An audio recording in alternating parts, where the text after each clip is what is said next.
Hello students, myself Archana Maiti. Today we will learn an English poem from class 9 English textbook BEEHIVE, and the name of the poem is Wind. It is written by Subramania Bharti. Let's know about Subramania Bharti. Subramania Bharti was a great Tamil poet and journalist. He was famous for his patriotism in the pre-independence era. He was also popularly known as Mahakavi Bharti and a pioneer of modern Tamil poetry, and is considered one of the greatest Tamil literary figures of all time. And as the poem is written in Tamil by Subramania Bharti, so it is translated into English from Tamil by A.K. Ramanujan. Now let's discuss the title of the poem. The title of the poem is Wind. As all of us know, wind is a natural element. But here the title refers something more, that is, the poet has been personified wind. Here the poet has used this word symbolically. The word wind symbolizes the adversities of life. Here the poet describes the destructive nature of wind in this poem. So here the poet is giving us an important message through this poem, that is, we have to be mentally and physically strong in order to survive the hardships of life, as we have to face the adversities of life, as well as that means the strong wind in life. We have to be strong, and then only we must make these destructive forces like wind as our friends with strength and determination. Now let's read the poem. Wind, come softly. Don't break the shutters of the windows. Don't scatter the papers. Don't throw down the books on the shelf. There, look what you did. You threw them all down. You tore the pages of the books. You brought the rain again. You were very clever to poking fun at winklings. Frail, crumbling houses, crumbling doors, crumbling rafters, crumbling wood, crumbling bodies, crumbling lives, crumbling herds. The wind god winnows and crushes them all. He won't do what you tell him. So, come, let's build strong homes. Let's join the doors firmly. Practice to form the body. Make the heart steadfast. Do this, and the wind will be friends with us. The wind blows out weak fires. He makes strong fires roar and flourish. His friendship is good. We praise him every day. This is the poem. Let's discuss and explain the poem. Let's explain the poem. Explain the first part of the poem. Look at the first line. Wind, come softly. As I have said, that wind, the poet has personified wind. So the poet is talking to the wind here in this poem. At the starting of the poem, the poet is addressing wind, and he is instructing wind, come softly. He is instructing wind to come softly. The word softly means innocently, harmlessly. So, harmlessly, innocently, like a child, we can say. So, here the poet, at the starting of the poem, the poet has compared the wind with a child, with a little child. Though throughout these next lines, we'll see that the poet has compared it with a youth for its destructive nature. But at the starting of the poem, he is comparing wind with a child. That's why he is instructing it, wind, come softly. And he is also instructing it, requesting it, don't break the shutters of the windows. He instructing or requesting wind not to break the shutters of the windows. Don't scatter the papers, not to scatter the papers. Don't throw down the books on the shelf. That means not to throw down the books on the shelf. But in the next line, what the poet is saying? There, look, what you did. What you did. Here, you refers to wind. Here, the poet is addressing wind as you, as he has personified wind.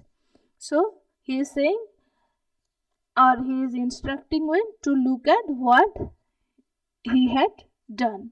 You threw them all down. Here, them refers to the books of the books, those are kept on the shelf. Them refers to the books, those are kept on the shelf. That's why the poet is saying, you threw them all down. That means by the strong wind, all the books, those were kept on the shelf, are fall down. The wind threw all the books, threw down all the books from the shelf. You tore the pages of the books, and the pages of the books also, books also are torn by the strong wind. So that's why the poet is saying, you tore the pages of the books. You brought rain again, and you brought rain again. You were very clever at poking fun at weaklings. What is the meaning of the word poking? Poking means making fun of, and weaklings, people who are weak, they are called weaklings. So you are very clever. Wind is so much clever, that means so much skilled in which work? At poking fun, at making fun of weak people, at making fun of weak people. The way make the mockery of weaklings. The wind makes a mockery of weaklings. This is the first part of the poem. So, this first part describes the destructiveness of the wind. So, let's discuss the next part of the poem. Frail, crumbling houses, crumbling doors, crumbling raptors, crumbling wood, crumbling bodies, crumbling lives, crumbling hordes. The wind god winnows and crushes them all. Let's follow the word meaning first. Frail means breakable, crumbling, decaying, and raptors means sloping beam which support the roof. We use raptors to make building. And what are these raptors? Raptors means sloping beam which support the roof. And winnows means to blow grain free of chaff, or separate grain from husk by blowing on it. Here it will be grain, separate grain from husk by blowing on it. Next, follow it, that frail, crumbling houses, that means breakable or decaying houses, crumbling doors, decaying doors, raptors, wood, bodies. Crumbling bodies here refers to crumbling means weak persons, those people, those who are weak in physically. Crumbling lives, crumbling hearts means the persons who are weak in mentally also, we can say. So everything, those are weak, decaying, must the wind god crushes them all. What the wind god did? The wind god crushes them all. The wind god winnows, that means those who are decaying, breakable or weak, the wind god winnows them. That means here there is a beautiful comparison that winnows means to separate grain from the husk by blowing on it. Look at this picture, it will be more clear, or it will be clearer to you that here as farmers woman winnows grain to separate grain from the husk. In the same way, wind god winnows the human beings, winnows people, those who are weak, winnows those weak people from the strong people. That means only strong people survive by the, or only strong people are selected by the wind god. As those who are weak, the wind god must crushes them all, and the wind god rather selected those strong people to survive in life. That's why the poet is saying the wind god winnows. That means the wind god selects strong people and crushes the weak people. And the poet has compared this process of wind god with the winnowing. As farmers women separate grain from husk by blowing on it, same way wind god selects strong people and crushes the weak people. Rather, not only human beings, rather the strong wind crushes everything those are weak by its destructive nature. Next, discuss the last part of the poem. He won't do what you tell him.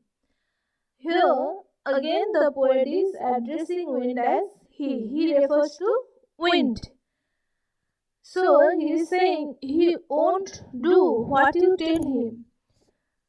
Wind never acts as per our instruction. He won't do what we tell him to do. So the poet is suggesting, so come, let's build strong homes to face the strong wind. That is, inarguably we can say, to face the adversities of life, we have to build strong homes. Let's join the doors firmly.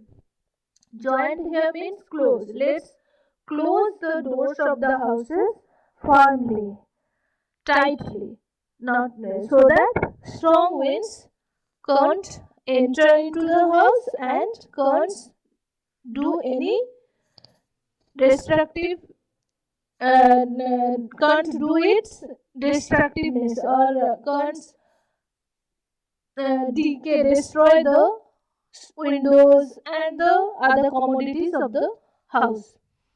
That's why the poet is saying, come, let's build strong homes and also close the doors tightly, so that the strong winds can't enter into it. Practice to form the body. Again the poet is suggesting us to form the body. That means we should be firm and strong in body. Here refers to physically. So we should be physically strong also. Make the heart steadfast. Steadfast means here far more strong, we can say, and we have to be strong in our heart. That is we have to be mentally strong. Do this and the wind will be friends with us. Only when we will be physically and mentally strong, only then the wind will be friends with us. The wind blows out weak fires, he makes strong fires roar and flourish. His friendship is good, we praise him every day. The wind blows out weak fires. The poet is saying the wind blows out weak fires.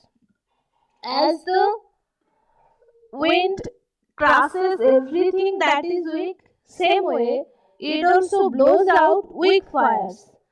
And he makes strong fires roar and flourish. And the wind makes strong fires roar means it helps the strong fire to be brighter. It brightens the strong fire. So it is the way of the world to kick the weak and to be friends with the strong. The wind blows out the weak fires, and but it makes strong fires roar and flourish. It makes the strong fire brighter. His friendship is good. Only then, whenever we will be physically firm, the body means physically strong, we will be physically strong and we will be strong hearted, mentally strong, then his friendship is good. Then with the friendship is his friendship is good means the wind will be friend to us. We praise him every day. As the poet has addressed wind as wind god. So, and in the last line of the poem, he is saying, we praise him every day. Means we should praise the wind as God, as it helps us, it assists us to be strong in physically and mentally, and as well as it helps us to become successful and overcome the challenges of life. So, this is the poem. Now, let's discuss the literary device of the poem. At first, I'll say about the rhyme scheme. We can follow here that there is no rhyme match at the ending of the poem. So, there is no rhyme scheme here in this poem. This poem is written in free verse. Whenever there will be no rhyme scheme, we called that the poem, that particular poem is written in free verse. So this poem is also written in free verse. Now let's discuss about the literary device. First of all, as I have said, the poet has personified wind. What is so? It is the use of personification. Let's know about personification. What is personification? Whenever we attribute any non-living things, or we treat any non-living things as a living being, or we give it to living feature, that time we call it personification. In this poem also, the poet has personified wind, as he has addressed wind as you, he. Here he is saying you to the pages of the books, and in this line he won't do what you tell him. So here the poet has used the literary device personification. Next is symbolism. The poet has used the word wind not only as a natural element, rather he has used it symbolically. What is symbolism? Symbolism means that the thing refers to some other thing. Here, wind not only refers to a natural element, rather it refers to the adversities of life. That's why we may say that it is the use of, we can say that it is the use of symbolism. Next, anaphora. What is anaphora? First, let's know about anaphora. When a word is repeated at the start of two or more consecutive lines, that time we can say that there is the use of the literary device anaphora. Now let's look at this poem. Look at this highlighted portion and this yellow colored highlighted portion. It will be clearer to you that don't break the shutters of the windows, don't scatter the papers, don't throw down the books on the shelf. And here, so in these three lines, we can see that three lines has been started with the word don't. So the word don't is repeated at the starting of these three consecutive lines. So this is the use of anaphora here. Next, that is, you tore the pages of the books, you brought rain again, you were very clever at poking fun at weaklings. Here also, in these three consecutive lines, we can say that these three lines has been started with the same word, that is you, so it is also anaphora. Next is the literary device repetition. First, let's know about what is repetition. Repetition is the use of the same word so many times to lay emphasis of something, to emphasize something. Whenever we use the same word so many times, that is called repetition. Now here look at this, look at the using of the word crumbling. Crumbling houses, crumbling doors, crumbling rafters. The poet has been used here this word crumbling so many times. So crumbling is repeated many times to lay emphasis. The poet wants to say that the wind crushes everything, that is it, to give emphasis of the on the destructive nature of wind. The poet has used this word crumbling, so that is why he repeats the word crumbling, and this is the use of the literary device repetition here.